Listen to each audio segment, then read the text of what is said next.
Counter-Strike is one of the biggest esports in the world, and if you recently started playing or you've been playing for a while and want to start following the pro scene, then this video is for you. Basically, Pro CS can be broken down to different tiers, but at the very top, and the one that's the focus of this video, is what we call Tier 1.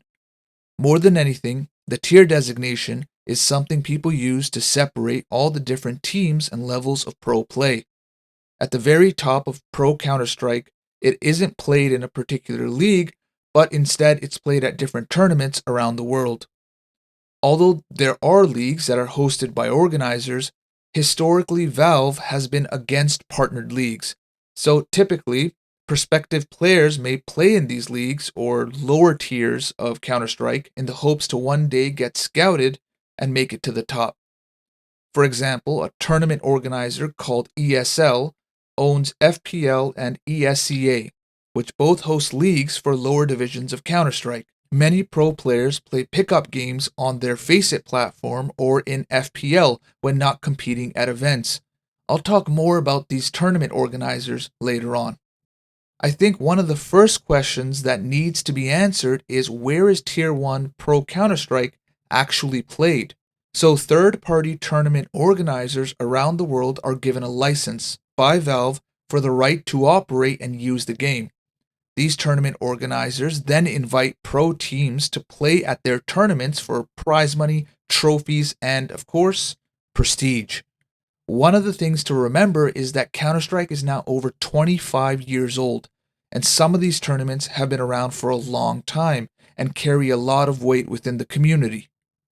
Here's an example of a Tier 1 tournament, IEM Katowice 2025. You can see that the prize pool is large. It has $1.25 million, and many of the teams are the top-rated teams in the world.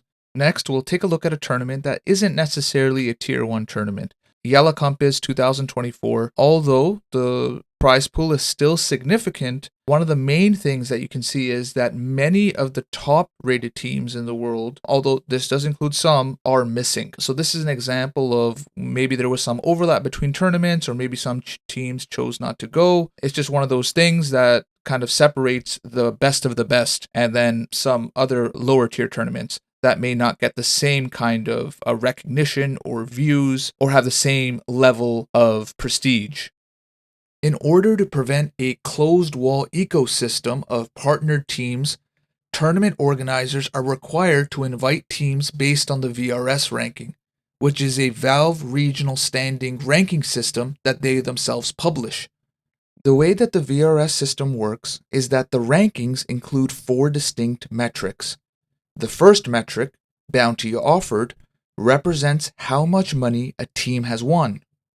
The second metric is bounty collected, which considers how much money other teams have won that have been defeated by the roster in question. Third is the opponent network, which effectively represents the strength of the opponents a team has defeated. Fourth is the LAN metric, which gives greater weight to matches played at offline tournaments. Another factor is an age weighting, which is used as a decay factor so that more recent results carry more weight. Lastly, another factor is an event weight rating, which assigns greater importance to more prestigious events. So pro teams are incentivized to go to these tournaments if invited, because they have the chance to not only make money, but also get VRS points, which they need to make it to the World Championship. This system ensures that the most consistent teams make it to the World Championship. Next, let's talk about these tournament organizers. There's a bunch of them, as you can see from this calendar. 3 notable ones that consistently have the best teams show up are ESL, PGL, and Blast. You may be wondering how all these pro teams can even make it to every event around the globe with all these different organizers. And the truth is that they don't. Between the overlap of certain events, travel logistics, including visas, and the necessity of resting and things happening in life, you'll find that oftentimes there's teams missing from a top-tier event.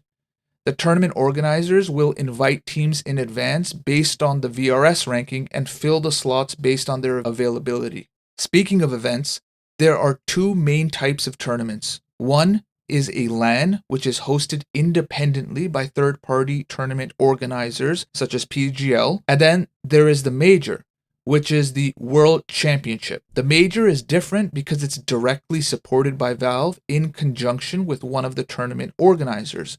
So, for example, in 2024, we had PGL Copenhagen, which was supported by Valve but organized by PGL. Normally, Valve will tap a tournament organizer to host the major, which usually happens twice a year. Another important difference is that Valve will update the game to include pro team and player stickers for each major. Teams and players get a cut of the profits from these stickers from Valve. It's incredibly important to them financially and their bottom line. I believe the current split is now at 50%. However, the actual portion for players may be dependent on the structuring of their contracts with their respective teams. Another thing worth talking about, I think, is how to choose a team to follow and support. I know it sounds dumb, but I struggled with this when I first started following the pro scene. I don't know, I just sort of felt disconnected from the teams because there were so many of them. It's not like traditional sports because they don't necessarily represent a city where you live. I mean, they can, but that's not the point because in esports, it's international. Players from all over the world play for teams all over the world. But the thing is, the international presence of Counter-Strike is due to the growth of smaller local scenes. I think learning a little bit about the history and lore of each team can help you figure out what team you want to support or follow. I mean, of course, you can always just follow your favorite players. However, it can also help to look into the past and see what epic moments occurred or what legendary players accomplished on all these different teams. For example, you can check out certain players like Neo, who dominated Counter-Strike with the Polish Golden 5 in the early days of CS, and later won a major with VP. You can take a look at the domination of Swedish Counter-Strike through players like Forrest and GetRight, who went on a historic 87-0 LAN win streak and made it to 5 consecutive majors on NIP. Or how Fnatic was a force to be reckoned with the likes of JW, Pronax, Flusha, Crims, and Olofmeister. We can also take a trip over to South America. There was the powerhouse that is Brazilian Counter-Strike in SK Gaming and Luminosity, and now even at Furia, with players like Fallen and Coldzera and Queserado. Or how about the Danish Counter-Strike scene, with Astralis, who became a household name by dominating CSGO with 4 major wins, and putting Device and Zonic into the GOAT conversation. Or maybe you want to go all-American, then look no further than Cloud9 and how they won Boston 2018 against all odds with legendary NA players like Stewie2K and Tarek. You could also take a trip over to Paris and check out the strength of the French CS scene in Kenny S, Apex, and Ziwu. And lastly, it might be worth checking out why so many consider Simple to be the GOAT player and Blade the GOAT coach, with what they did with Na'Vi. My point is that CS has an incredible history with deep roots that's almost unlike any other game or esport. I can't cover it all here, but going back and appreciating it will make the experience of following Pro CS and whatever team you choose to support that much more enjoyable. Lastly, I just want to highlight some people in the community that you may or may not have heard about if you're watching this video.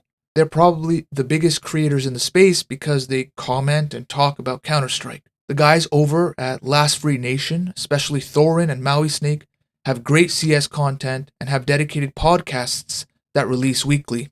Talking Counter is another great CS podcast by Sponge, Moses, and Yanko. Richard Lewis is an incredibly well-respected esports journalist who covers the scene and publishes articles on the state of esports in general. And for more streaming-focused content, you can check out Flom's channel, who plays in the lower tiers of CS, but has a big following. Then lastly, there's OnePixel, who has a ton of content on CS and largely comes from the CS skins community, but has branched out into other stuff as well. There's tons of other content creators, these are just the biggest ones. It gives you a starting off point.